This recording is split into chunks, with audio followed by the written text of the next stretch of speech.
میں ہوں ارباب الرحمان رسول، Royal debating and counselling club کے پلیٹ فارم سے آپ سب سے مخاطب ہوں، اور آج میرا موضوع تقریر ہے آج کے پاکستان میں نوجوانوں کا کردار۔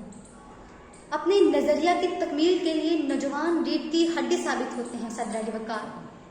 اسی لیے تو جب ان میں قابل رخ بیدار ہو جاتی ہے تو انہیں اپنی منزل آسمانوں میں نظر آتی ہے۔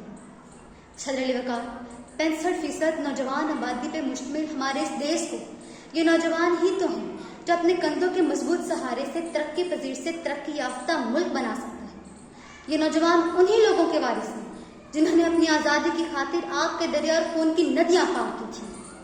آج یہ نوجوان کیا سائنسی میدان اور تحقیقی میدانوں میں آگے بڑھ کے اپنے ملک کو ترقی یافتہ نہیں بنا سکتا؟ آج یہ نوجوان کیا اپنے ملک کی نظریاتی سرحدوں کی حفاظت نہیں کر سکتا؟ کر سکتا ہے صدر علی وقار۔ آج کے پاکستان میں نوجوان کا کردار اقبال کے اس شہین کے جیسا ہے کہ جس کی نگاہوں کی پہلی منزل ستاروں پہ کمن ڈالنا ہے۔ آج کے نوجوان کا کردار پاکستان میں سیاسی بحث میں پڑھنے کی بجائے اس بات کی تحقیق کرنا ہے کہ چاند اور ستاروں کی زندگی کیسے بہتر بنائی جا سکتی ہے۔ آج کے نوجوان کو ناسا کی تمام تر تحقیقات پر تنقید کی بجائے ان سے آگے نکلنے کی روش کو اپنانا ہے۔ آج کے پاکستان میں نوجوان کا کردار اپنے ملک کی نظریاتی سرحدوں کی حفاظت کرنا، اسے تحقیق کے میدان میں آگے بڑھ کے دنیا کو یہ بتانا ہے کہ ذرا نم ہو تو یہ مٹی بڑی زرخیز ہے ساقی، ذرا نم ہو تو یہ مٹی بڑی زرخیز ہے ساقی۔ آج کا نوجوان پاکستان میں ایک مثبت اور اچھی سوچ کا ہم ایک شخص ہی ہو جائے تو یہ قوم بہت جلد ترقی یافتہ قوم بنے گی صدر علی وقار۔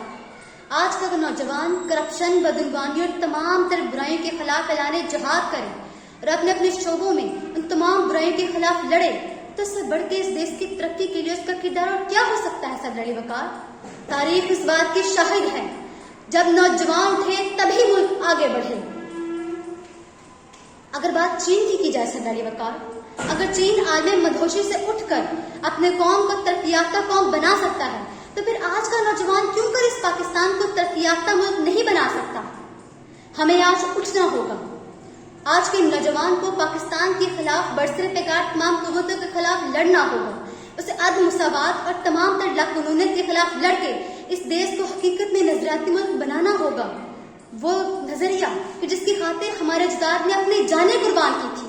اٹھو کے توڑے حصار غم کا، چلو فصیلے ستم گرائیں، فسردہ جذبوں کے آنگنوں میں مسرتوں کے چمن کھلائیں۔ بڑھو کے رک جائے سیل ظلمت، کٹو کے زندان شب تک ٹوٹے، کہ لہو لہو میں کہ روشنی ہو، مرو کے تازہ حیات پھوٹے، مرو کے تازہ حیات پھوٹے۔